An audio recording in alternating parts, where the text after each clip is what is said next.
اچھا ٹھیک ہے شعیب صاحب، یہ پیسے بچانے کی خاطر سر وہ کہہ رہے ہیں پینشن کے اوپر بہت پیسے لگ جاتے تھے، اس وجہ سے 2 سال کا جو ہے تو حکومت کفایت شاری سے سر کام لے رہی ہے، کفایت شاری کی مہم سٹارٹ کی ہے انہوں نے، اس کی وجہ سے سب کچھ ہو رہا ہے۔ ناظرین ایک نئی ویڈیو کے ساتھ آپ کی خدمت میں حاضر ہوں، یہ ویڈیو دیکھتے ہیں پھر اس پر بات کرتے ہیں۔ ویڈیو پر جانے سے پہلے آپ سے ریکویسٹ ہے کہ چینل کو سبسکرائب کر کے بیل نوٹیفیکیشن کو آن کر لیجیے۔ ہے کیا کہیں، کیا کہہ سکتے ہیں۔ اور صرف یہ نہیں ہے، صرف ان 3 چیفز کی سروسز کو 3 سال سے 5 سال 64 ایئرز ایج کی جو لمٹ تھی اس کو ختم کر دیا گیا، اس سیکشن 8C میں تبدیلی کر دی گئی، اور اس کے علاوہ ایکسٹینشن کا بھی رکھا گیا، یعنی 5 سال اب ہے، 5 سال دوبارہ ایکسٹینشن ہوگی، یعنی 10 سال کے لیے۔ اب ماشاءاللہ مشرف صاحب نے 9 سال ماشاءاللہ لگا کے اس ملک کے اوپر جبر اور ظلم کی بربریت قائم کی، اب ماشاءاللہ لگانے کی کسی کو ضرورت نہیں ہے، اب آپ نے لیگل ماشاءاللہ لگا کے دے دیا ہے، اب آپ کو کیا مسئلہ ہے؟ اب آپ 10 سال کے لیے ویسے ہی رہ سکتے ہیں، کیونکہ 10-11 سال تو زیادہ لگتے ہیں۔ نہیں ایکسٹینشن تو نہیں دے رہے سر، اور میں نہیں سمجھتا ایکسٹینشن نہیں دے رہے، انہوں نے کہا ایکسٹینشن کی تو کوئی بات نہیں کی سر انہوں نے۔ نہیں، کہاں لکھا ہوا ہے کہ نان ایکسٹینڈیبل ہوگا؟ اس لا میں جو امینڈمنٹ کی ہے اس میں صرف 3 سال والے کو 5 سال کر دیا، جو آپ نے کٹ لگایا تھا 64 ایئرز والا وہ ختم کر دیا، یعنی ایکسٹینشن کا تو اصول برقرار ہے، وہ اس کے اندر لکھا ہوا ہے۔ اب 5 سال یہ ہو جائے گا، اور جب چاہیں گے پھر اس کو ایکسٹینشن دے دیں گے، 5 سال اور ہو جائے گا، 3 سے 5، 5 سے اگلے 5۔ لیکن شعیب صاحب شکایت تو وہ کرے نا، شکایت تو سر وہ کرے جس کی جماعت نے یہ پہلے نہ کیا ہو، آپ کے ہاتھ تو خود رنگے میں سر ایکسٹینشن سے۔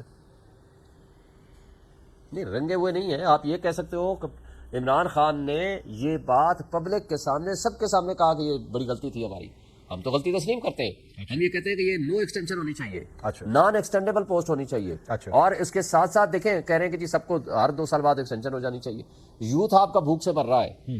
نوجوانوں کے پاس روزگار نہیں ہے، آپ کے پاس سچویشن یہ ہے کہ ابھی بلومبرگ کی آپ رپورٹ اٹھا لیں، پاکستان کا ہر نوجوان یا پڑھا لکھا نوجوان یا وہ چھوڑ چکا ہے یا چھوڑنا چاہتا ہے آپ کا ملک۔ آپ نے یہاں لا اینڈ آرڈر ایسی سچویشن کریٹ کر دی ہے، قانون چند لوگوں کے ہاتھوں میں کھلونا بن گیا ہے، جس کو چاہو اٹھا لو، مارو، تشدد کرو، بربریت قائم کرو، عمران خان کے وکیلوں کو اٹھا لو، پی ٹی آئی والوں کو اٹھا لو، جس گھر میں چاہو گھس جاؤ، پارلیمنٹیرینز کو پارلیمنٹ سے اٹھا لو، وکیلوں کو ان کے دفتروں سے اٹھا لو، قانون نام کی چیز نہیں ہے، جمہوریت کو آپ نے آلریڈی دفن کر دیا ہے۔ نظام انصاف کا یہ عالم ہے کہ 17 سیٹوں کو بڑھا کر کے آپ نے 34 سیٹیں کر دی ہیں، اور 3 مہینے یا 4 مہینے میں آپ کا کام ختم ہو جاتا ہے، اس کے بعد آپ نے 17 ججز کو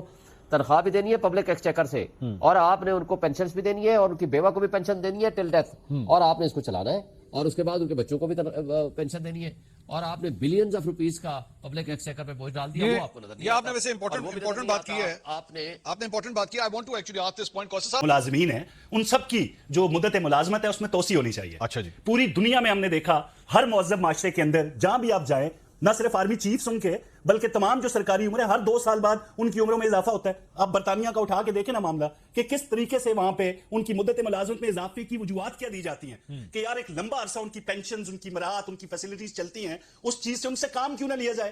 تو بالکل اس طرح کی ہم کیوں نہ سوچیں، ہمارے پاس پیسہ بہت زیادہ ہے، ہمارے خزانے بھرے ہوئے ہیں، اس چیز کو مد نظر رکھتے ہوئے بالکل یہ فیصلہ کیا گیا ہے، اور یقینی طور پہ اس کے سود مند نتائج سامنے آئیں گے۔ جب جناب آرمی چیف کا مدت ملازمت پوری ہونے والی ہوتی ہے، ہر جگہ ایک شور شرابہ بلند ہوتا ہے، ہر جگہ اصل جو موضوعات ہیں جن پہ بات ہونی چاہیے وہ پس پش ڈال کے صرف ایک موضوع زیر بحث تھا۔ ہم تو یہ چاہتے ہیں کہ تمام جو سرکاری ملازمین ہیں ان کی تمام کی مدت ملازمت میں توسیع ہونی چاہیے، نہ صرف آرمی چیف بلکہ اب تو تمام جو آرم فورسز ہیں ان تمام کی چیفز جو ہیں وہ اس سے استفادہ حاصل کریں گے۔ یہ صرف آرمی چیف کا معاملہ نہیں ہے۔ بیسیکلی آپ نے بیسیکلی یہ جو مدت ملازمت میں توسیع کی ہے یہ پیسے بچانے کی خاطر کی ہے۔ دیکھیں میں نے یہ حوالہ دیا آپ کو، آپ اس حوالے کو رد کر سکتے ہیں یا میرے دوسرے بھائی ساتھ بیٹھے ہیں، میں سر رد نہیں کر رہا، میں آپ نے جو ریزن دیا میں اسے ریکنفرم کر رہا ہوں کہ آپ نے بیسیکلی پیسے بچانے کی خاطر کہ پینشن میں پیسے نہ دینے پڑے اس وجہ سے یہ اضافہ کیا ہے۔ میں آپ کی بات یہی سمجھا ہوں۔ بالکل ہے جی، بالکل یہ مین وجہ بالکل یہ بھی ہے۔ تو یہ کیلکولیٹ کیا آپ نے، یہ 3 سروسز چیفز کی مدت ملازمت میں انکریز کرنے سے کتنا پیسہ بچایا آپ نے 2 سال میں؟ دیکھیں 5 سال آپ دیکھ لیں جس کی جتنی سروس رہتی ہے اس تمام کی پینشن اور مراحت کا حساب لے لیں، کیلکولیٹ کر لیں آپ منصور، آپ کو اندازہ ہو جائے گا کہ کس طریقے سے کتنا خرچہ آتا ہے۔